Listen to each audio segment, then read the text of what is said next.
Good evening, one and all. Welcome along. It is Victory Polo Tuesday. We are in Season 3, Episode 13 of the UK Dallas Cowboys Fan Club podcast. Tonight I am joined by Paul and by Graham. And of course, the wonderful, you all know her, you all love her, Meg Murray. Meg, how are things? Woo! Things are great, y'all. Everyone in Texas is hyped up. We are ready to go. Even though we have a bye week, that's not going to stop us from the hype train. Brilliant stuff. Guys, how are you doing after the weekend? Another late night for us here on this side of the pond. Well, I think my nerves are still intact, to be honest, after that game. Honestly. I spent today in a walking boot, but everything's actually fine, so don't tell anybody.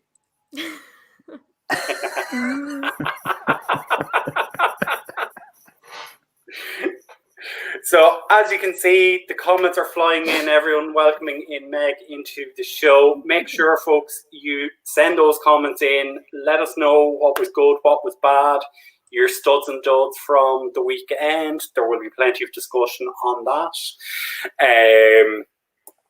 And make sure you're fun and interactive. But before we do go much further, Meg, give us an update on yourself and what you're doing at the minute in terms of shows and social media, so everyone can give you a follow.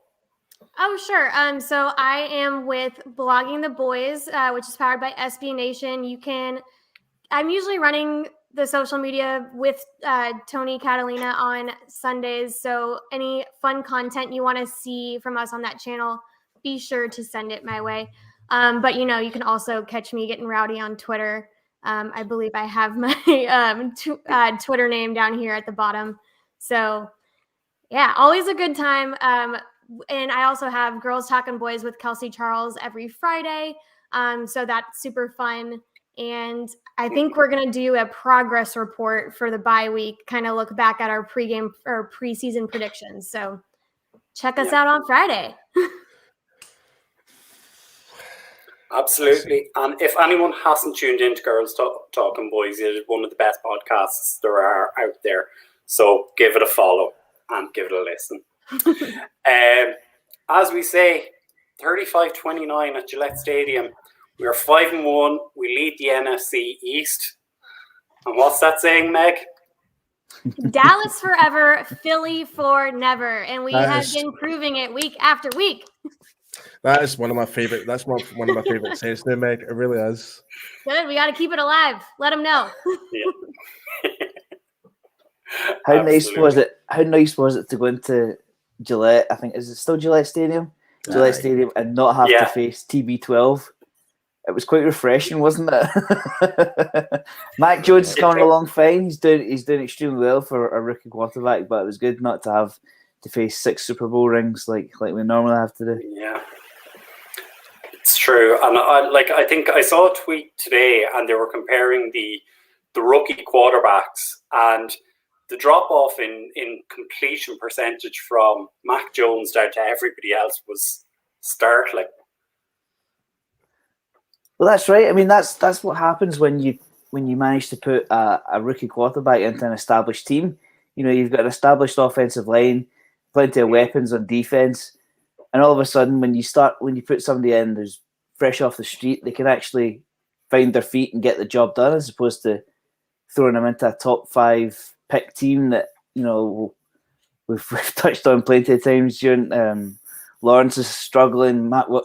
Wilson isn't doing particularly well either, but because Mac Jones has the support cast around him, he can get things done. I have to admit, see that comment from DG Doll there about the wins of the rest of the NFC combined. That's an absolute slap in the face to our division, by the way. I'm telling you.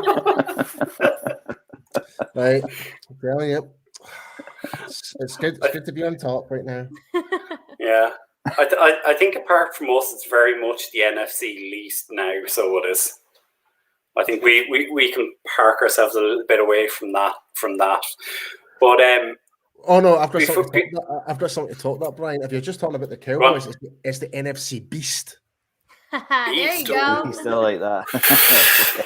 Yeah, and if we are speaking of beasts, if anyone has not seen Paul's celebration video from Sunday night, make sure and check it out. I think the appearance from Arnie at the end just shows how big of a beast he is. Oh, absolute smuggling. I'll have to go back and watch that. Yeah, it's good. That was me trying to be quiet at 1 o'clock in the morning. That's what right? And Arnie's like pure wagging his tail, but and ended up jumping on top of me, and I couldn't even breathe. And of course, Mike flooding in the comments already, and the similarities between our last victory at what would have been the old Foxborough Stadium, and the win at the weekend, which was our first win since that time, with a walk-off overtime touchdown victory. Yes. I mean, he was just shy of going. Oh Yeah. A lot of it thrown in now. Yeah. But before we get into the game, as usual, we do the injury updates and the latest news. So Dak threw for 445 passing yards, which is the most against a Bill Belichick coached or defensively coordinated team, 41 more than Kurt Warner. The MRI on Dak has shown no major damage, and that will hopefully be cleared up over the bye week and into next week. He completed 100% of his passes for 72 yards in overtime. Trayvon, 7 interceptions in his last 6 games, and the only cornerback in 2021 to have an interception in every game. And possibly the biggest news of all, and especially for our 2 O-line fans who are down the bottom in Meg and Graham, Lyle Collins has had his suspension lifted. He is back, people. Yeah. Let's go. Hey, Brian, don't forget I'm an O-line guy as well, remember? I know, Paul, but you're a resident defensive line guy. I know. I mean, just to jump into that question for Meg straight off the bat. Meg, are you the same as me where you feel that Collins can step back in as the starter, even though Terrence Steele's done quite well? You still think Collins gives us the best chance to win? I think 100% that he does. And you have to think about it this way too. Like, he wasn't gone because he was injured. He was gone because he was suspended. He's been at workouts. He hasn't missed a beat. He is ready to go. Sweet. Yeah. So I'm really excited to have him back. I find that kind of begs the question of what the hell are we going to do with Connor Williams? Oh, we'll get to that. Don't you worry. I had to say it. That was almost a game killer. The fact that they were able to come back after that penalty late in the 4th is just so crazy. It's something that, like, I feel like in past seasons, it's something that would have crushed us, but we were able to keep pushing and overcome it and ultimately win the game. But that, Connor Williams, come on. Yeah. Yes. I don't know. I mean, it was. I just couldn't believe some of the bloody calls. It's like, really, man, it should be your fundamentals you're doing here. Like, you're pass blocking and you're holding, like literally nearly tugging the guy from the back. I'm like, come on, Connor. You're better than that. Yeah. Was it 100 yards of penalty points we'd given up at one point? That's basically a score. Yeah. It's not good. It's not clean football. The amount of times we heard holding 52 offense, it's unsettling, and it's got to be addressed. It has got to be addressed, especially if we're going to make a run in the postseason. Absolutely. I know I'm kind of maybe jumping ship from top of toe, but don't forget, like, we actually had points shaved off for us in the game as well. Yeah. Like, yeah. And by the way, I literally nearly smashed my television when I saw that. The way that I was yelling, we were at Katy Trail Ice House in Dallas, and it's packed. There's a bunch of Patriots fans there too, though, was an issue. So they're all like getting in my face, and I'm like, "That's a freaking touchdown!" Like, I was just going off. And I was like, "Someone sedate me, please! Like, I can't handle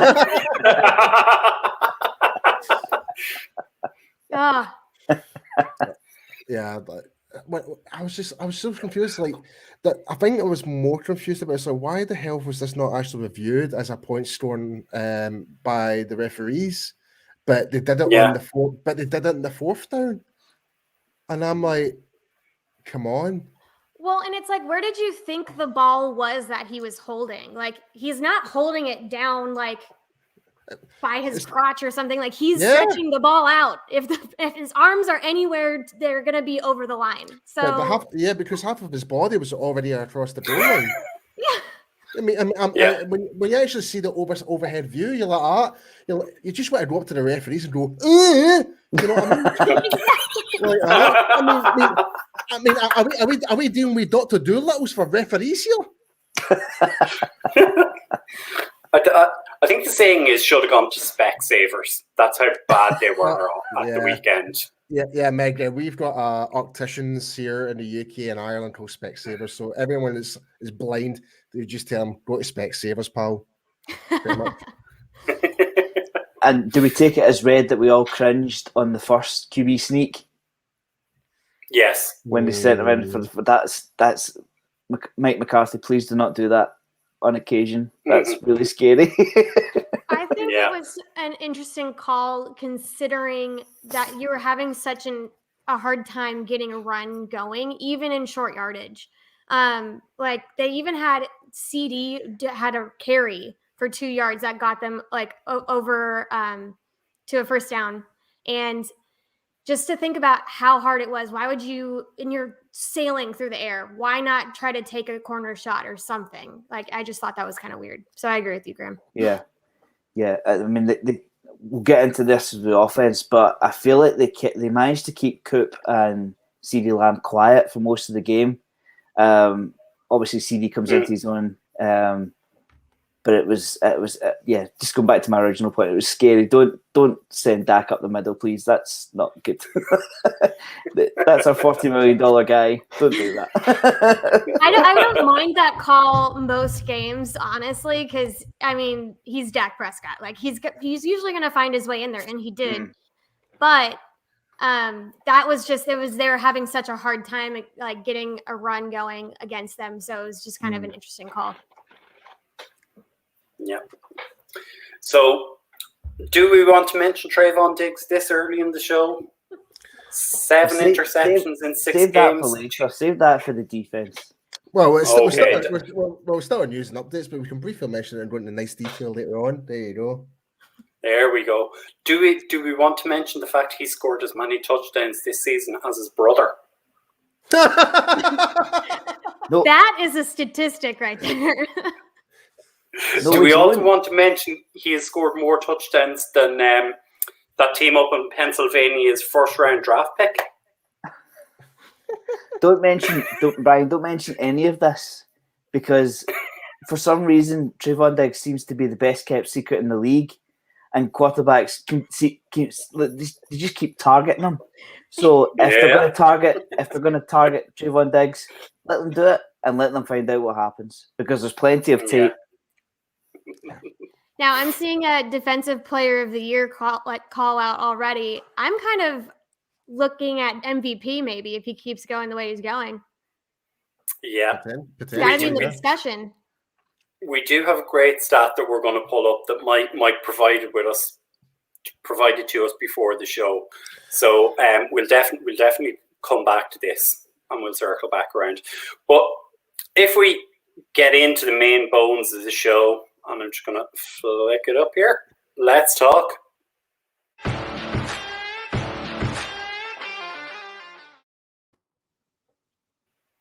So, talk offense. As we said, Dak Prescott 445 yards. Shaky start.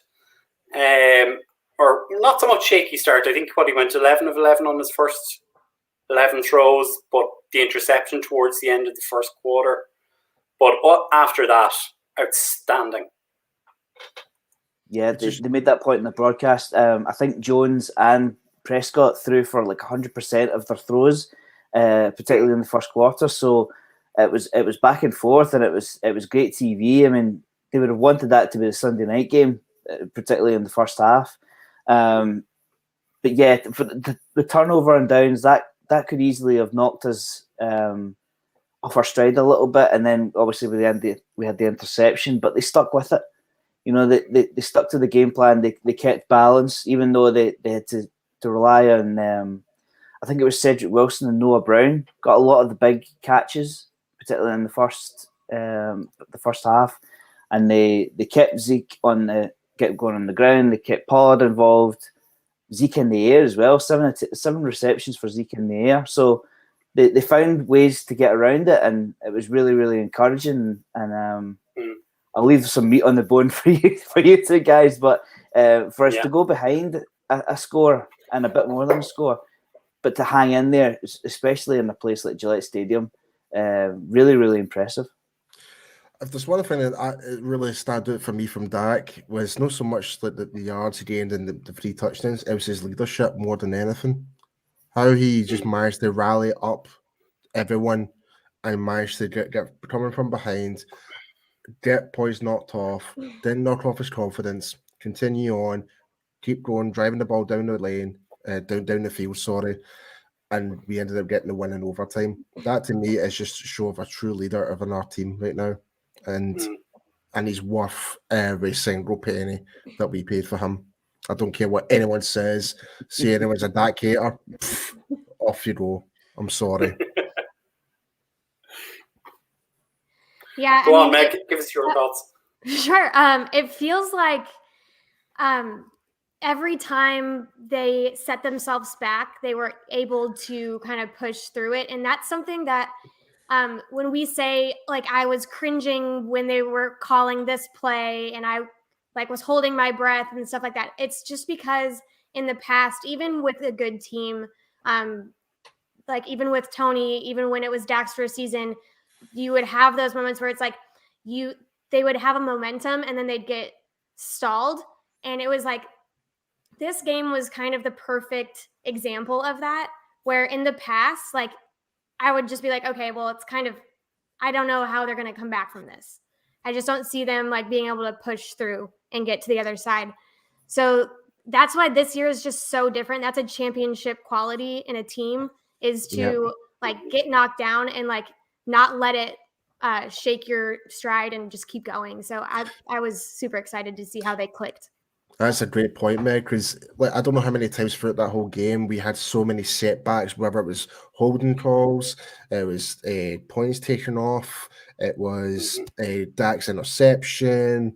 Like, there was so many factors, but we still managed to come back, and we ended up getting the win. And it's just, like, if there's one thing I could really say, I'm so proud of the team.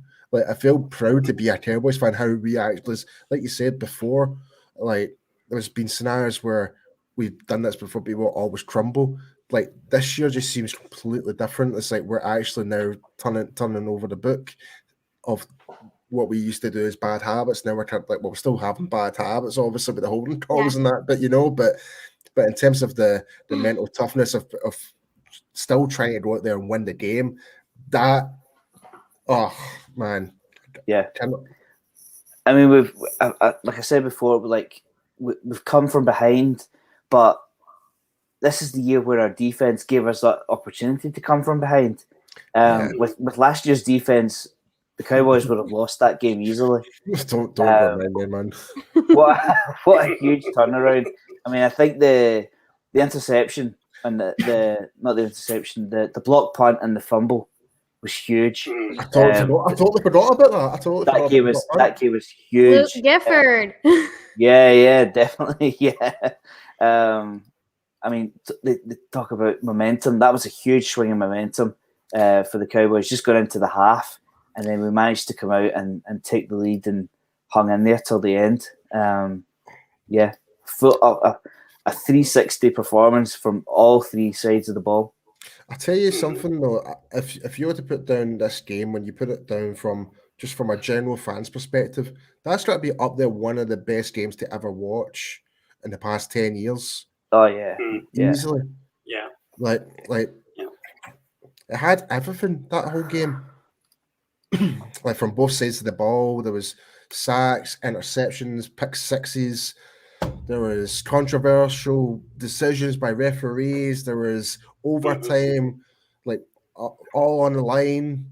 It had everything. I mean, if you were just a fan watching it for the first time, what a game you were watching. You know. Yeah. But to your point, Paul, I mean that's exactly what the $40 million is for. 51 pass attempts from Dak. He didn't look flustered after the shaky start. He stepped in, led the offense, kept his balance. When his first two targets weren't there, he was quite happy going to Wilson and Brown and dumping off to Zeke. A really, really big performance. You could almost say that was Dak's best game of the season. Just under the circumstance, and to go into Gillette. Oh no, that fucking excuse my French there. Sorry. This is a family show, Paul. that decision by the referees on Zach Martin was absolutely ridiculous. It really was. Like, if you actually do go back, the bloody defensive lineman actually shoves Martin downfield, and we get flagged for it. I mean, it was literally, it's like, all right, Robert Kraft, how much money have you actually dished out to those referees? You know what I mean? The amount of times that question got asked during that game, I mean, yeah. And I'm not gonna have I'm gonna have a wee bit of a bitch at the Patriots fans for them to have the audacity to say, "Oh, what about the face cage at the end?" I'm like, I'm sorry, but did you not watch the rest of the game? What happened to us? It's like, justice is served. Shut up and go back to your cave. I love it. So look, that whole point of me bringing that one up is obviously, look, we have to talk about the penalty issues that happened during the game. As we say, Connor Williams on two critical occasions resulted in 10-yard penalties. Everyone knows my Longhorn affiliation, but even I'm going, I can't see the contract being renewed for Connor Williams. No. Tyron Smith had a penalty called on him for a hand in the face. I mean, I don't know how the guy is supposed to do anything more. He's about 6 inches taller than the guy. And Zach Martin was called. Tyler Biadasz was called. I think the only person who wasn't called was Terrence Steele. I know. You know? Like Terrence Steele, give him all due his credit right now. He is being a fantastic step in for Lyle Collins right now. And we're going to have Lyle Collins come back, but I feel like, and this is one thing before the season started, like if we were to lose Collins or Smith, we'd be very, like me and Graham especially, we were like, crap, we don't really necessarily have a backup. But that, with Terrence Steele and how he's improved this offseason, going into being this backup, like I feel a lot more comfortable now. If one of our O-line goes down, Steele can really pick that up in the tackle position. Yeah, that's what you love to see, though. And that's why they wanted to stick around and develop him. I mean, going into the draft this year, I think I was on the draft show with you guys, and I was like, I know everyone wants these corners, but I kind of want an O-line guy.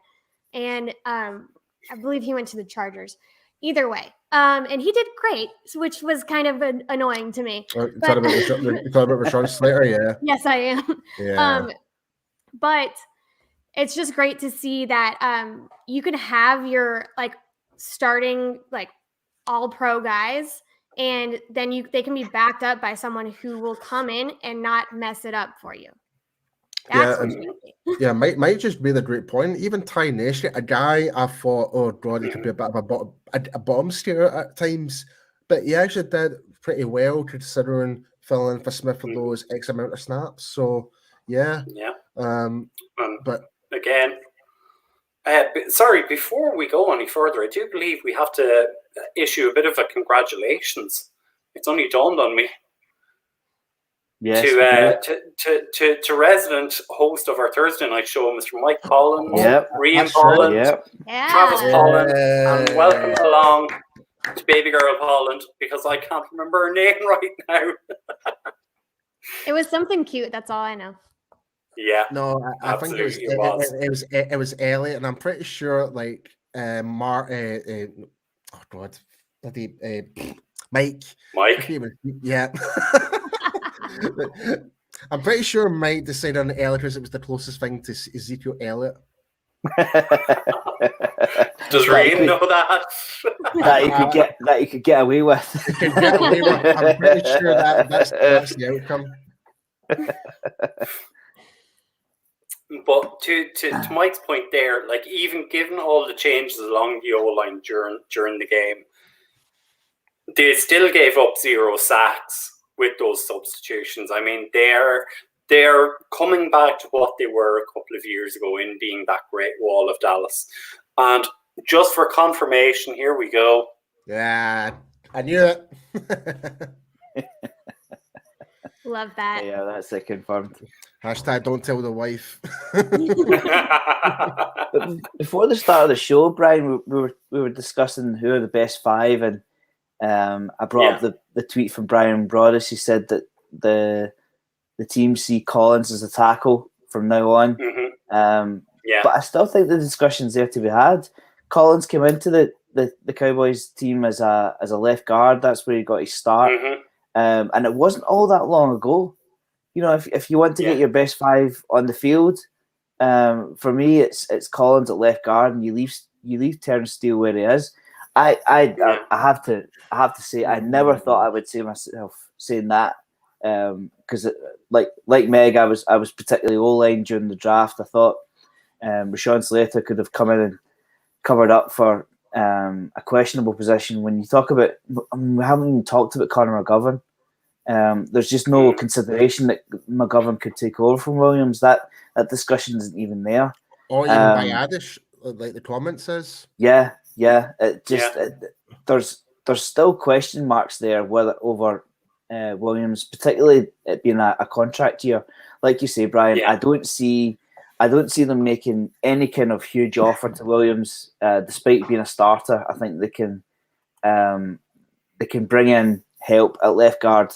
If he's going to be a penalty machine, that's not good. That you can't have that, especially if you want to go deep into the playoffs. So, my opinion is that Collins at left guard until something breaks, but it doesn't seem to be the case. I think they're going to run with Williams, especially after Brian Broaddus tweeted that this afternoon.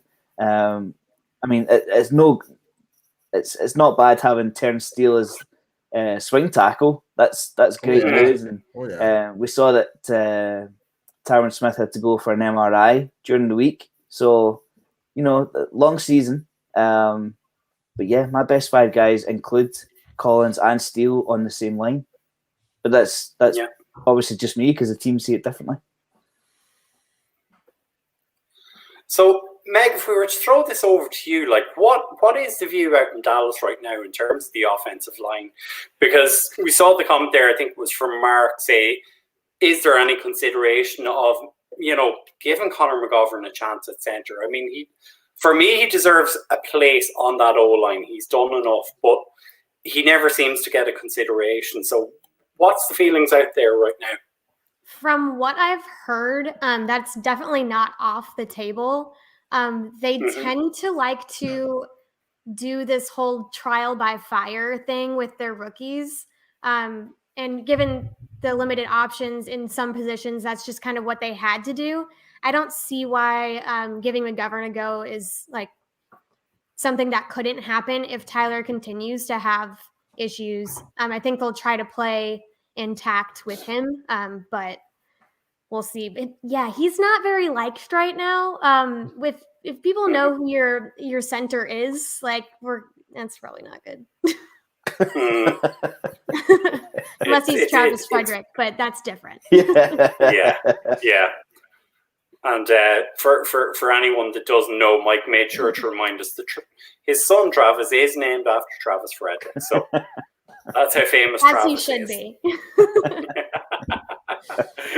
And Alfie, I do love this comment. The Conor McGovern is the best fullback in the league. Yes. Bring back fullbacks. Yeah, absolutely. God bless Daryl the Moose Johnson. I love that man. I tell you what, I also do miss Keith Smith as well, man. He was a good. Yeah. Yeah. Yeah. I think I saw him mentioned over the weekend for a couple of runs, and I was there like, God, he's still around. He's still doing something. Fair play to Keith. He's a great guy. No fuss, no frills. Just did his job. The Falcons need someone to do their job, so. Oh my! This is turning into Burn All the Birds in the NFL show. As Kelsey and I always say, birds aren't real. So. I was going to say we can put a Texas barbecue in all those birds. It started as a joke on those conspiracy theories, but it's kind of fun to say. Well, if we kind of flick it on another little bit, again, it's Mike made the point, but it was something I had noted down for the game. I'm just trying to pull up the comment. The unsung heroes on Sunday: Noah Brown and Cedric Wilson. Yes, I think Noah Brown made great third down conversion. Cedric Wilson laid out, took a high flyer on fourth down to keep us in the game effectively. Those guys. I was resistant about Cedric getting the $2 million contract, but it's paid off in spades. It's paid off now for sure. Yeah, there was one spectacular catch. Was it Wilson? He was and that was when Connor Williams applied for, and it got brought back. I'm pretty sure. Yeah. That was the second Connor Williams one. There was a hint of Terrence Williams about it. He doesn't catch much. But when he does, it's spectacular. It kept us in the game, obviously, and when you've covered up your top two guys, Dak has every confidence in both of them, and it's great to see. Aye. Yeah, that was very much an oh baby minute or moment when it happened. It was oh my God, I can't believe he's done that. Well, look, we can't go much further without mentioning CeeDee Lamb. 149 yards in the game, 2 touchdowns. I know Mike was saying maybe he needs to cut out the childish antics a little bit, but I think you got to have it. You're wearing that 88 jersey, you got to have a bit of strut and a bit of a look at me attitude. I mean, it's hard not to playing on America's team. It's the spotlight's on you all the time, and 149 yards and 2 touchdowns. I'm going to let him have a little bit of fun. They call it the no fun league. Let's enjoy it. 5-1. Let's enjoy it. Yeah, I just loved the little wave to Mills at the end. That was lovely. But but honestly, man, Lamb, that was his coming out party that game for sure. Against Bill Belichick, I'm very curious to know what is the most a wide receiver, not so much a quarterback, because we talked about Dak Prescott's stats is more against Bill Belichick. I'm more curious to know what is the most wide receivers yards against Bill Belichick. I'm sure that has to be right up there, surely. Oh, yeah. And I loved that. I believe it was CD talking about just the way him and Dak connect. And he was like, yeah, Dak said he just threw it up there and waited for me to get to it. And I got to it. So, all in a day's work. I was like, that is just nice attitude. Yeah. But I have to admit that, do you know, Phil, was that winning touchdown felt quite casual the way they did it. I was like, wait, what? Wait, what? No, surely not. What? I'm like, if it's sailing that way, there's a 90% chance that he's going to catch that. Yeah. Yeah. Yeah. Ah, man. But to talk about the season as a whole, week 3 and week 4, I think it was, he had a quiet spell. Yeah. And you just think, it goes back to the point I make all the time, where there's only one ball. You know, you can only get it to a certain amount of playmakers every game. And maybe he was feeling that a little bit. Maybe he was feeling that he wasn't living up to his 2020 hype, and the attention wasn't on him so much. But to do it against the Patriots in their own backyard, to win the game for us effectively, let them enjoy it. It's just to add on top of that. Oh, sorry, Meg. You're fine. You go. It's just to add on top what you were just kind of saying there, Graham. Like he had a quiet spell, but when you kind of look at the whole spectrum of the whole team of the offense, it's like nearly every game there's going to be one guy's trying to be more targeted than specific. Like Blake, Jarwin, Dalton Schultz had a big game last week, and Cooper had maybe the week before, but it's varied. And this is the thing that I'm loving about our offense, and it's making the defenses struggle to think who's going to be the number one target man. Even though we've got Cooper's on primary and Slams like close second, and then it would be Gallup and Wilson and Noah Brown, whatever on that. But the way how we're spreading out the offense, it's like you just don't know who we're passing it to, and that's what I love about our offense right now in the passing game. Yeah, I mean, that's essentially what I was going to say. So I just think it's so fun that, you know, if you're playing against a defense that's going to stop you from running the ball, you can float it out to CD, you can hit Noah Brown, you can hit Cedric Wilson, you can hit Amari Cooper if you feel like it, and just wait till Gallup's back next game. So have fun with that defenses. But if you're able to run the ball, you have Zeke, you have Tony Pollard, we got whatever you want to throw at us, we can plan around you. It might give some people quiet games, but they're all there and they're all going to contribute at some point. So just, sorry about your fantasy team. If there's one thing as well with our offense, we seem to do an excellent job of adapting to things that are not working to make something that will work. And we're seeing that time and time through this season so far. For example, the Philadelphia game was a good example. And this game here against the Patriots, the running game wasn't really necessarily going off to a good start, but then things kind of started spreading a bit more, go to wide receivers, and just to try and figure out their weaknesses. We adjusted to how their defense was working and what Bill Belichick was trying to do. Yeah. But to Meg's point that she just brought up, we're not even missing Michael Gallup. I know. You know, you're talking potentially our second receiver. Maybe in terms of depth chart, he's probably our third receiver. But with that much production from the tight ends and the backups, it's like Michael Gallup can just do his thing, come back when he's ready. Doesn't feel like he has to be rushed back in. Do we have an update on Michael Gallup? Do we know, is he coming back for week 8? I think Andrew asked the question. Yeah. As far as I know, he's in the reserve to return protocols, is he not? Yeah, that's certainly something that the teams are making good use of, is the IR, especially with the 3-week designation. Whether that sticks around in the league or not, I don't know. But teams are certainly putting it to good use. Yeah. So Mike is just saying they're set to return in week 8. But, we've talked about the wide receivers and what they did. Let's also not forget that in that game at the weekend, I think Zeke had 5 or 6 pass receptions for 50-plus yards. We're spreading the ball about and everybody is getting their touches.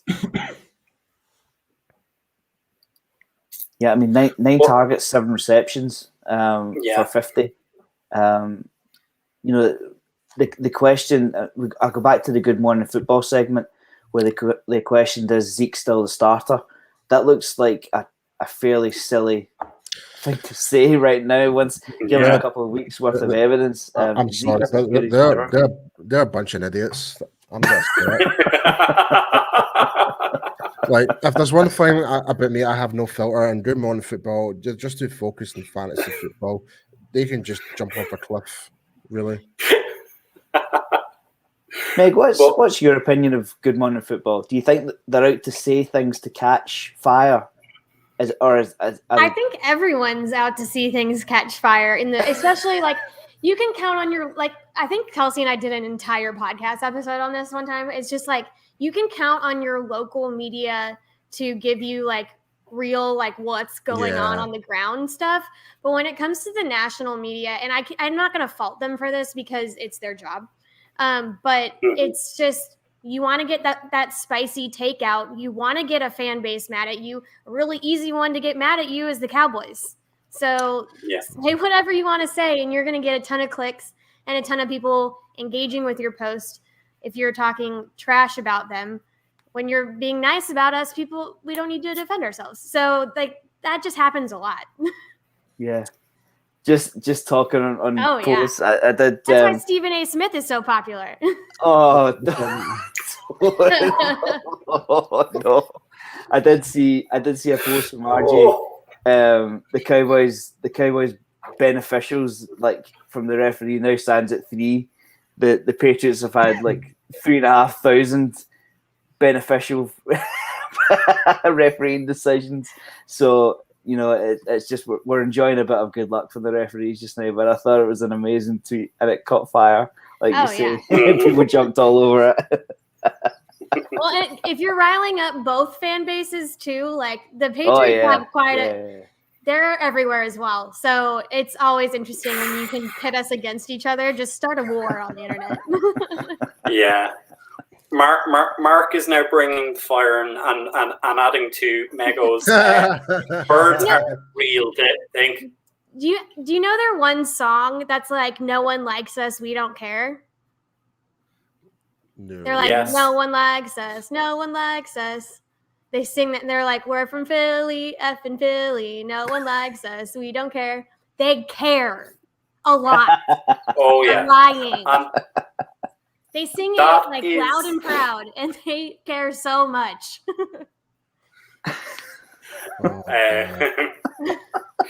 So I think that is pretty much robbed from guys, and correct me if I'm wrong. That's robbed from Millwall. Yeah, it has to be a soccer song. It could be. Yeah. I'm gonna be perfectly honest. I have not got a Scooby-Doo. I have got no clue. So that would be something similar to what Kelsey would have had when she has that clip where she's recording over her shoulder at the full match with Shannon. You would be hearing songs like that. Oh but we're London. Yeah, absolutely. We're 45 minutes into the show and we're flying along, but it is time to now flip it over and talk.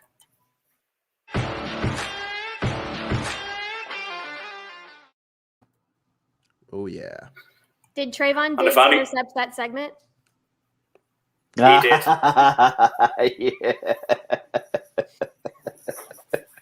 That's from the NFL Twitter handle. That's not just Cowboys. This is taking off. This phenomenon, number 7 forever.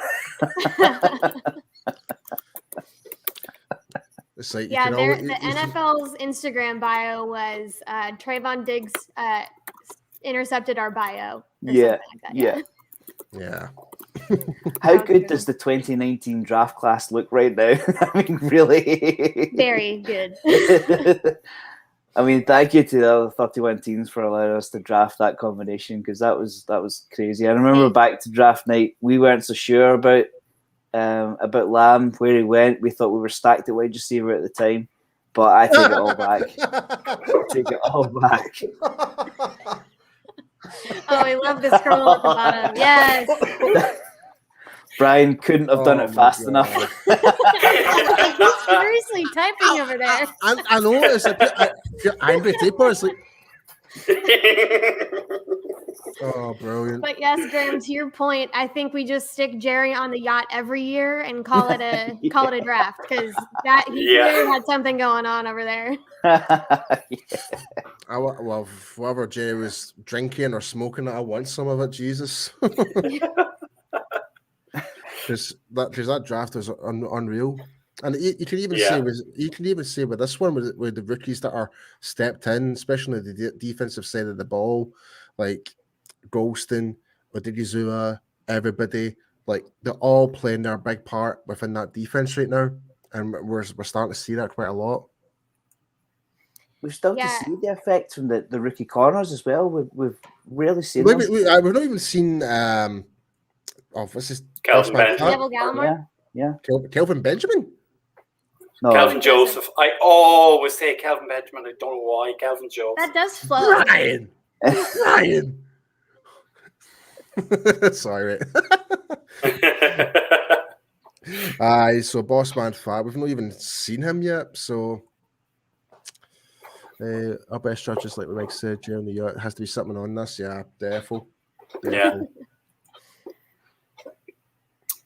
But if we do kind of look at the numbers themselves from the weekend, I think we kept up our record of 2 turnovers on the defensive side of the ball.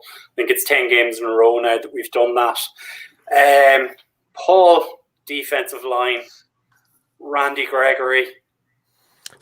Get him a new contract. I don't care what people are saying. Get Randy Gregory a new contract right now before it's too late. Yes, Paul. I've been a fan of him. My parents are big Huskers fans. I've been watching the Huskers my whole life. I've been watching him since the start of his career in college, and he's one of my favorite players. I was so excited when he finally really got to come back and not get batted down by the NFL again. He is just so explosive. Did Mac Jones see that coming? Is he okay? Have you been resurrected yet? I'm not sure. He wasn't ready. He was not ready. The question I have is, has Mac Jones' soul returned to him yet? Yeah. Welcome to the NFL, Mac. Yeah. If you didn't know, it's a physical damn league. Matt Jones was already back to Alabama after that sack. Yeah. But honestly, that was just absolutely ridiculous. That was perfect execution, speed, velocity, and the way how he tackled Matt Jones was just phenomenal. But just to add on top what Meg was saying, I've always loved Randy Gregory as well. It's just unfortunate with the personal stuff and whatever and that, but whenever he actually was on the field, he always made an impact. And I always use this reference of this particular game as an example. It was Tampa Bay a couple of years ago. It was his first game back. We still had David Irvin on the other side of the ball and had D-Law as well. But you saw the impact that Randy Gregory just came in for 3 or 4 snaps. He absolutely wiped Jameis Winston off the ground, strip sacked him, and then you had Jalen Smith running down for the defensive touchdown. So that's a small example of what Randy Gregory can do. You put him in, he will do his job, and by God, he does it by absolute devastation. Paul, you mentioned the name there, and I have to ask Graham, what does Sir Ian think of Jalen? Mate, to fill you in, my dad's a Packer. So shout out to my dad who came on the 24-hour show. He's in a good place. I think the Packers 5-1 as well. I said to him on Sunday night, we'll see you in the postseason.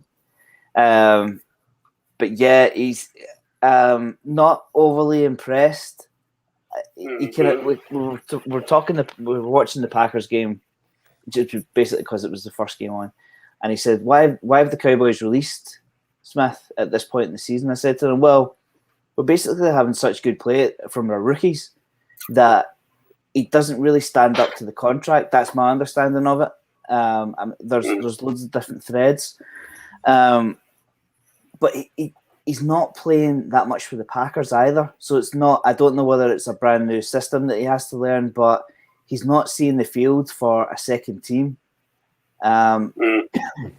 Obviously, we're not at practice. We don't see the levels of effort and so on. But I just feel like his play and his production has regressed since he signed the contract, and I just wonder if something's got in his head, or if there's an injury concern we don't know about. But he's not seeing the field for the Packers that much either, and they have bigger concerns at linebacker than we do. Just to kind of add, like, there was, and I'm not trying to, like, I love Jalen Smith as a person. I really like there's no trying to discredit him, but there was one particular play that I saw a few Packers fans were going, "Oh God, this is why Dallas got rid of him." And I think it was that missed tackle on the sideline. No, I was like, yeah, it was a pretty bad position that he was in to try and make that tackle, and he just got juked pretty much. So, but hey ho, but we wish Jalen the best though. We really do. Yeah. Like,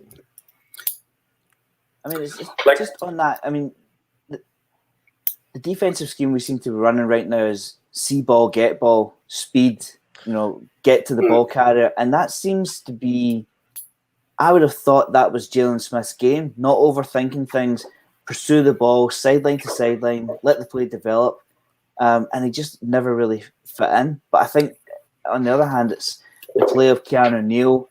Oh man, there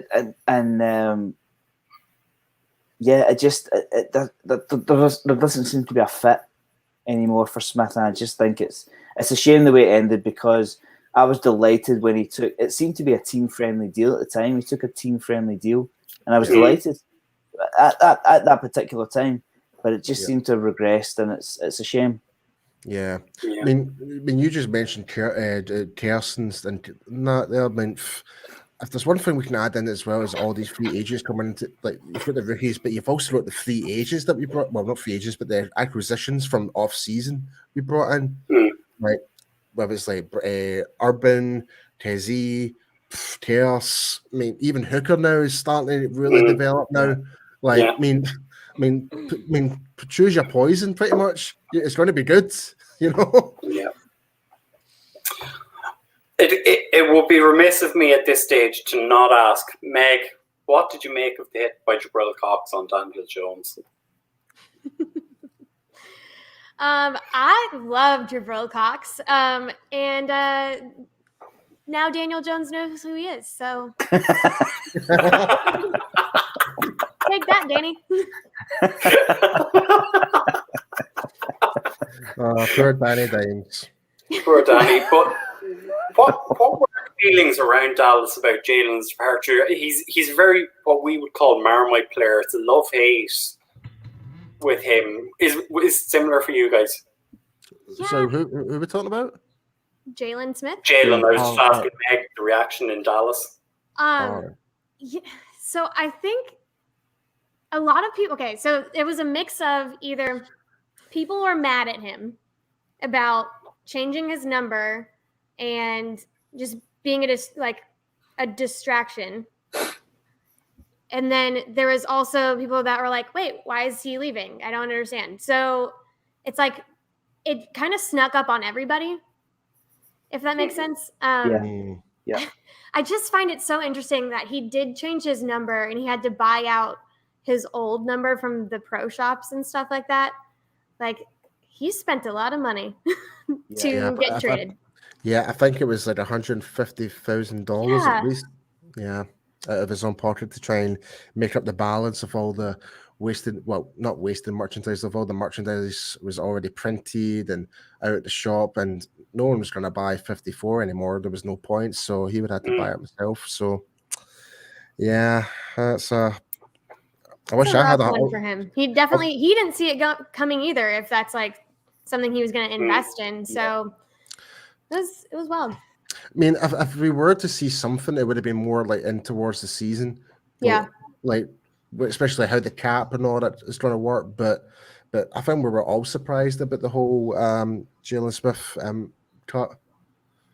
pretty much. Yeah. I mean, he wasn't tearing up the league because we didn't get a trade offer for him. I don't think anybody was going to take on that contract. I think we save a little bit of money because he signed with the Packers. But again, he's wearing 9 in Green Bay. He's committed to that number. We all know why. But like Meg said, a little too soon. Tony Romo's still fresh in the minds, and it just didn't sit well. It became more about the brand. I defended him last season. I thought you can't really get rid of your top tackler. But the kind of counter argument to that was that he was constantly on the field. So he's going to generate the kind of tackle numbers that he did generate. I mean, there's a highlight reel as long as you like, and missed opportunities and so on. I don't think the Cowboys know what his issues are like, because like Med said, it's strange timing. If they decided they weren't going to run with Jalen Smith, they would have cut him in the preseason. You know, they kept him on the 53 into the season, and then it's strange. It's strange timing. So just folks, I do have some breaking news here, and I'm not going to say anything more on this, but Cowboys safety Demonte Kazee has been arrested on Tuesday morning, charged with driving under the influence. Oh, yeah. Okay, so this is interesting to me because they had the rookie dinner last night, which means all the rookies paid for all the vets. So I wonder, like, that had to be when he was coming back from something after that. That's crazy. What a bummer. Yeah. Oh, man. Don't drink and drive, y'all. Yeah. I mean, maybe Meg will know more about the situation than I do, but Meg, did the team not have specific staff members that players can call on to get them out of these kind of situations? Well, not when they get into that situation. If you mean like if they've had something to drink. Right. He had a million other options than to drive himself. Yeah. So, get an Uber, get a Lyft, for example, you know? Yeah, we have Uber, Lyft. We have this thing called Alto that's a little more private. They can, if you call anyone on the team, probably they can work on getting you a car. My assumption is that he thought he was like fine, but he probably made a stupid move on the road, and you can get pulled over in like 2 seconds for that. So, yeah, and then all it takes is you smell. Oh man, that's a kick in the balls. That. Yeah, it's frustrating because, I mean, knowing the league, he will probably end up with some kind of suspension, simply for getting arrested. I mean, even if it turns out to be nothing, because he was in public eye, he will end up with a suspension of some kind. But it's disappointing because, was it week 2 or week 3? He had 2 red zone plays in a row.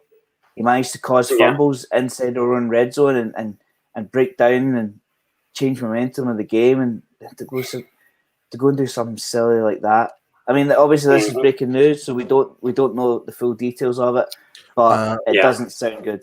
Valente, it was Kazee. It was Kazee. Yeah. So, look, moving along from that, as we say, we don't have any details, so we can't go any further into depth on that.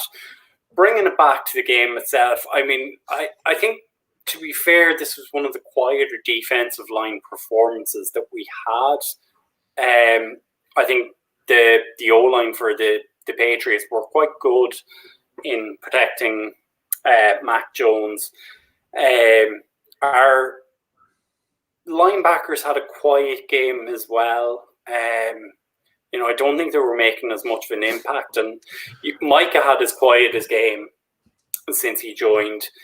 But our corners did seem to turn it on at the right moments. And as we say...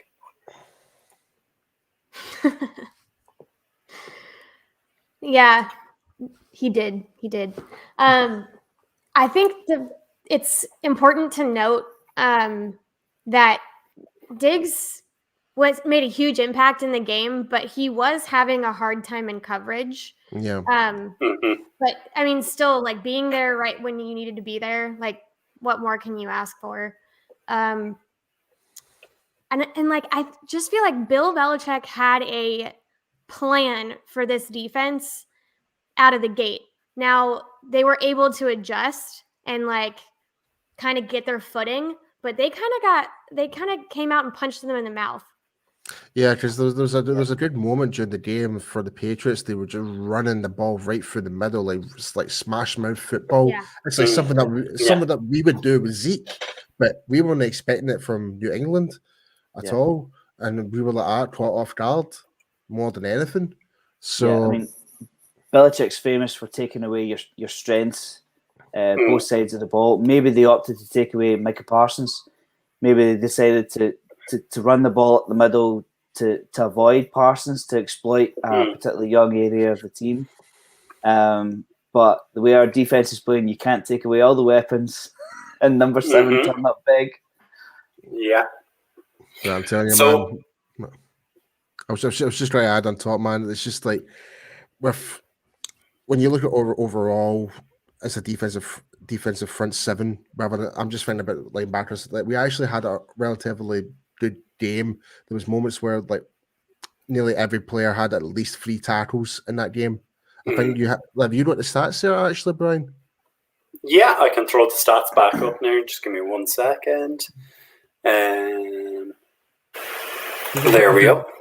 Yeah, because Chaos 5 tackles, Parsons 4, Anthony Brown got 4, Neil 4, Basham got 4. I mean, come on. Yeah. Like, he was hardly on the field. Gregory, 3 tackles, 2 sacks, 1 TFL. Yeah, I mean, you're not really seeing anything less than 3 from nearly every player that was in that starting 11 for the defense. So that to me is actually quite a good sign. So, but I just wanted to kind of add that wee point now. Yeah. I mean, and as much fun as they're having over there on the offense, and you can see they're just like celebrating and hugging each other and having the best time, they're doing the exact same on the defense. And that's really fun to see too. It's encouraging. Just like, I know it kind of gets old to say, but the locker room dynamic is really important, and to see them like play for each other, that's been really fun. I mean, I don't want to bring us down. And I know I'm getting ahead of myself, but Randy Gregory is in a contract year, and my personal opinion is that every sack at the moment raises his contract by $1 million a year. That's why do the Cowboys have the cap room to hold on to him? This is why I'm saying we need to get him now. Come on, because just to back up my point, I had a quick check on over the cap. Randy Gregory has made $5.74 million in his career. So somebody wants a payday, and there is enough cap room around the league to pay Randy Gregory. I just wonder if we can hold on to him because he's doing so well. I don't disagree with you at all. And I think I hope Randy has the most success ever and he just takes league by storm. I hope it's with us.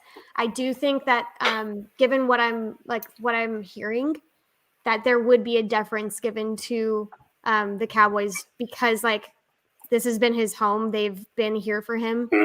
And there's definitely something to be said about the way that this team has taken care of him. So I'm not saying that means that he'll be here 100%, but it will definitely be a consideration when that It's interesting you raised that point, Meg, because I think a few of the guys did on the show that Randy Gregory would give us a hometown discount. Yeah, I mean, Meg, you literally just nailed it there. Like, if there's one thing that's like the Cowboys have stuck by Randy throughout this whole process of the suspensions, try to help him with his personal stuff. Like if I had an organization that was trying to help me, I would not feel obligated, but I feel like I owe something back. Cool, no problem. Whatever you want to give me, I'll do whatever. Like I just want and the problem and here's the thing as well. I don't know how would other teams treat him? How would he feel going to a different environment after, like, is he going to get the same treatment as he did before? I don't think he will as well. Well, like, and just a tidbit, like his teammates take care of his kids and stuff too. Like there's a lot more to it for him to consider. So definitely want him to get what he is worth. But I think that there's a way that we could possibly structure that so it's not gonna, kill anyone on either side. Nobody can work the cap like the Joneses can. Yeah.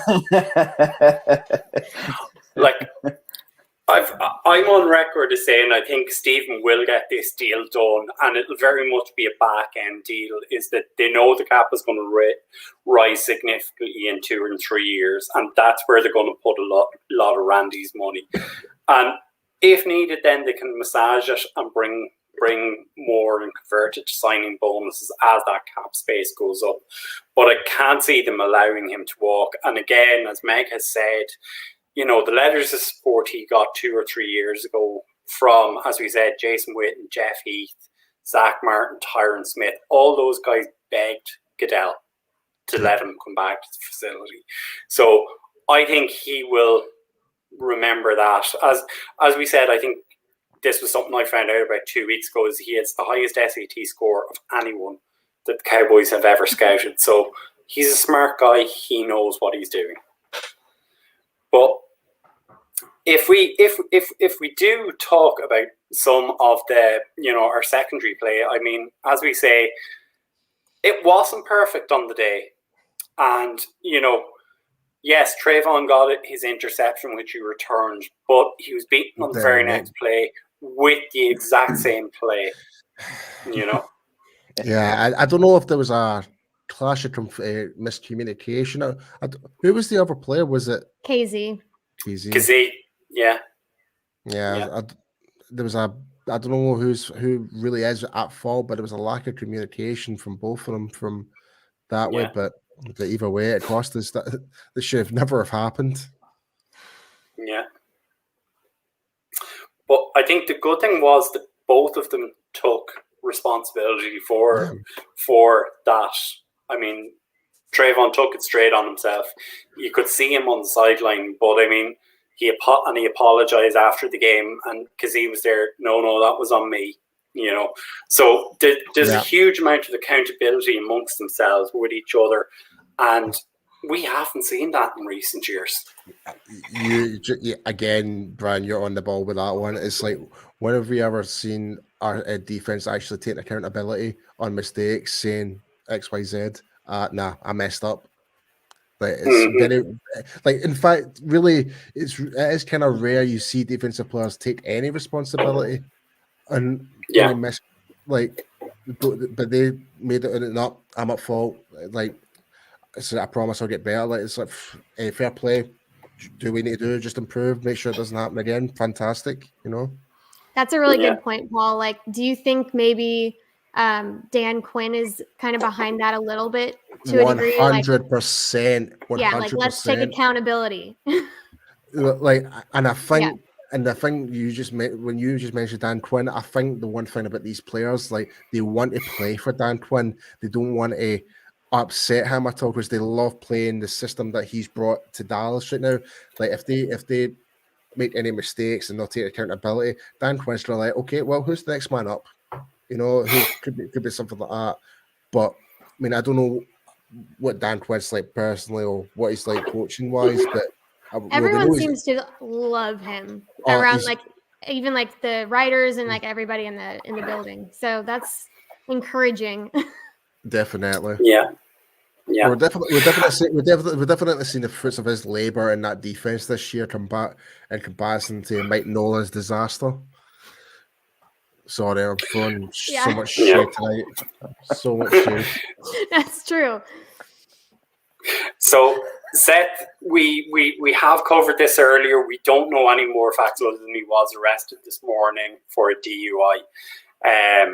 And that's all the details we have. So we're not going to speak any more on that because we don't know. Yeah.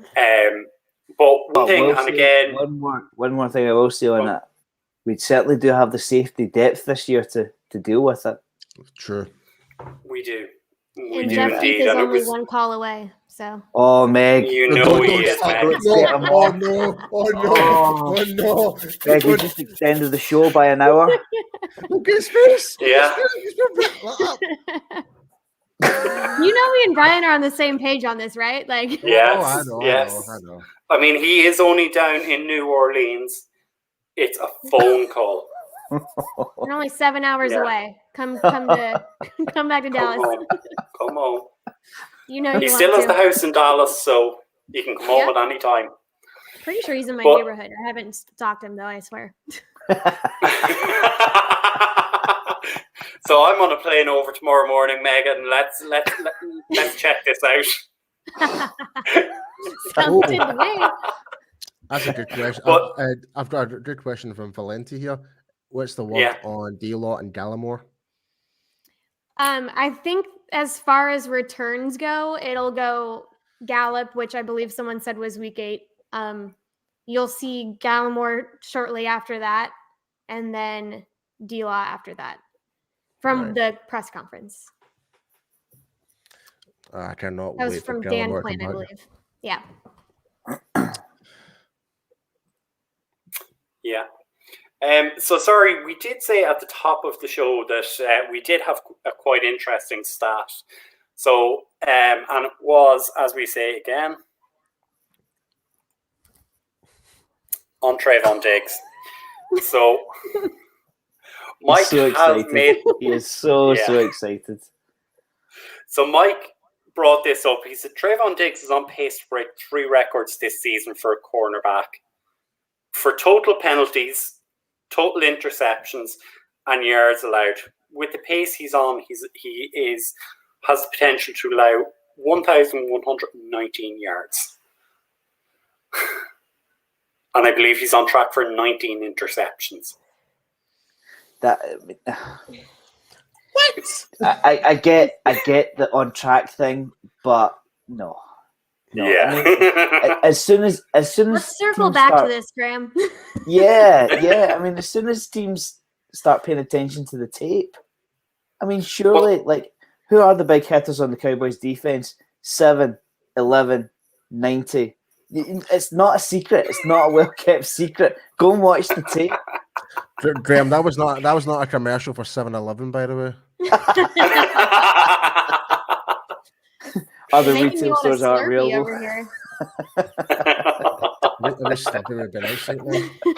Yeah, absolutely. As we say, no one's watching tape on our number 7, so long may it continue. I think they are definitely watching tape on him. I think the thing is, we're kind of forcing you to have to throw in his direction, and we're taking advantage of that because homeboy was a wide receiver. Thank you to Nick Saban for sticking him on this side of the ball, but his hands are ready. But I feel like they're definitely watching tape on him. So just if you put it anywhere near him, he might catch it. Yeah. I mean, I can't remember what commentator it was said that if you go away from Diggs, there's not a premium cornerback on the other side of the field. It's not like we're going to Diggs because we want to avoid player X. It's like you've got potentially Anthony Brown, Jordan Lewis. They're good players, but they're not Pro Bowlers. And it's a little bit strange to me that teams haven't picked up on Diggs. But like you say, with the ball skills, I mean, he's only got to go home to practice with his Pro Bowl wide receiver brother. It's good genes in that family, so the ball skills are definitely there. But yeah, you just wonder when teams will slow up on Diggs. I mean, Tom Brady can say whatever he wants, by the way, but he did get picked off. So there you go. And yeah, Anthony Brown will get an interception as well. So And has Anthony Brown also had a pick 6? Did he not have a pick 6 last weekend? Say that again? Indeed. Anthony Brown. Brown had a pick 6 last weekend as well. Yeah. I believe he did. Yes. Yep. Yeah. But as we say, look, we're an hour and a quarter into the show, and we do want to give our special teams a bit of love this week. Meg, you made the point. Luke Gifford, block punt. How good was that to see? If I had to say what the last thing in the world that I thought I was going to see during that game would be, it would be a blocked punt. Yeah. Well, absolute last thing. Yeah. I would have guessed aliens came down before I would have guessed that. Can you see how much faith I tend to have in our special teams?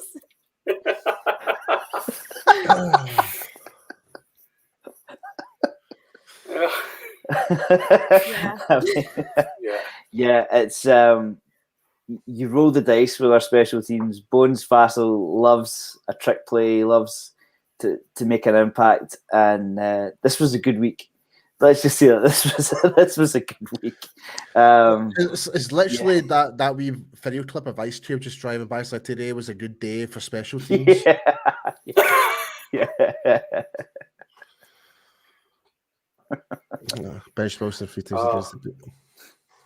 But it wasn't as if there was a block punt, but it was we fumbled on the next possession. So it wasn't like that was the thing. It was back-breaking play. Wasn't it Jeff? Could have been if we didn't fumble. Yeah, true. Just to answer Lloyd's question, wasn't the last person to block a punt was actually indeed your favorite Jeff? Was it not? No, it was Donnie McRae. I think it was. It was in 2015. I know RJ had that stat straight away. McRae? I think it was Danny McRae or something like that. I'm not. He's on maybe Survivor I'm not 100% right now, right? on the name. Yeah. What? He's on Survivor. Yeah, he is. Yeah, I've seen that. He's doing well. Yeah, absolutely. He came back really funny, so 2015 I'm assuming he did well. But we do have a couple of comments coming in terms of Greg the Leg. Meg, what are your feelings towards Greg the Leg? I mean, I thought the one he missed, he was lucky. Yeah. Yeah. Okay. So, I think going back to the first game against Tampa Bay, I couldn't believe that they weren't even considering the fact that he broke his back, and that was the first time he was kicking. He hadn't even had a practice yet.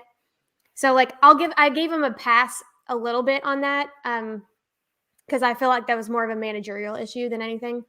But I just don't, and I think this could also go back to being a managerial issue as well, but I just don't know why you're sticking him in situations to like try to win for you when you have Dak Prescott as your quarterback.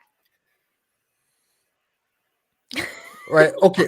I need to know what in the F is this question all about? What? I'm wondering who this question is from. What the fuck? Oh, okay. So Meg, if you remember, Yes. You would drink me under the table, but like I think I would do well. It just depends on what we're drinking. If it's tequila, I got you. But oh yeah, probably anything, Meg, you will drink me under the table. But I was on Meg's show. I think it was just before the season started. And we did bring up Meg's Irish heritage and spoke about her ability to drink, and we have said that there may be a drinking competition when me and Meg meet. I'm game if you are. So, yeah, bring it on. I'm going to say this: if I end up seeing you in Dallas and whatever, Meg, like you've got no chance against me. I don't know what this if thing you're speaking of is, but when I see you, Paul. When, right? Now, Paul. When? Okay, I'll drink anything anyway. I believe you. Oh, big wheel with the burn for you, Paul. Make sure you call Uber. Oh yeah, he had a good night in Glasgow, so he did. But I think we're an hour and 20 minutes into the show. I think we're at that stage now where we'll start to wrap up the show. So before we do, Meg, if you want to give us the details again where everyone can get hold of you and where they can get you on Instagram and Twitter and all that stuff. Yeah, you can hear Girls Talking Boys on the Blogging the Boys channel every Friday. It shows up right in there for you. And then also you can follow me on Instagram and Twitter at this handle, Meg Murray with 4 R's. And yeah, follow Blogging the Boys on Instagram as well because it's fun. It is, absolutely. Paul, if you want to do the shout out, so just let me bring it up. There we go. Yeah, guys, so if you're planning going to a Dallas Cowboys game this year, traveling from the UK overseas, be sure to go with Cowboys Experience for the ultimate meet and greet, tailgating and game day package experiences and much more. Meet former players like Sir Drew Pearson, Hall of Famer, Ed Tuttle Jones, and much more, and meet existing players, for example, like Sir Michael Gallup, as you can see, and now added to the acquisitions of Cowboys Experience, we have Micah Parsons now showing up at the meet and greets. So be sure to go to the website, cowboysexperience.com, and use the discount code UK Cowboys. And guys, what do you get if you use the discount code? You get free stuff. Literally free stuff. You get free stuff. I love how the comments are now flying in for our call out and, free stuff, get free stuff. Don't be daft. All we're short of is the chocolate pudding. Oh, don't bring nightmares so much. But Graham, if you want to give out a shout out there to our content creators and friends as well.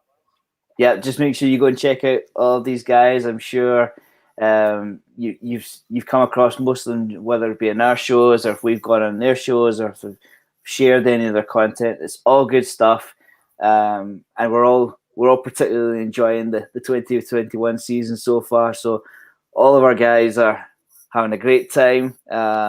Yeah, we're just enjoying the NFC East. We're enjoying our three NFC lead. Yeah. Cowboys football is absolutely good. And there we go. As we say, look, Meg, it was great to have you on the show. We will have to do this again soon. I believe we did plan to have you on after that team's game a couple of weeks ago. We couldn't make it work, but hopefully we can get you on for the game after for the next one. You're in my calendar and pen, so don't worry about that. There we go. That is wonderful. Meg, if I can just add, last week RJ wanted to know how he could make up for sending over 4 teams that he did to Tottenham this year to the international games. Just send us the Cowboys next year. That'll be fine. We'll be absolutely fine with that if you could put a word in for us. Yeah, 2022. I'll put in a word. Yeah. Just drop it in casually. Love it. But Meg, if you wanna send us out tonight with one final. Dallas forever, Philly for never. Hell yes. Good night, folks. Night, guys. See you next time.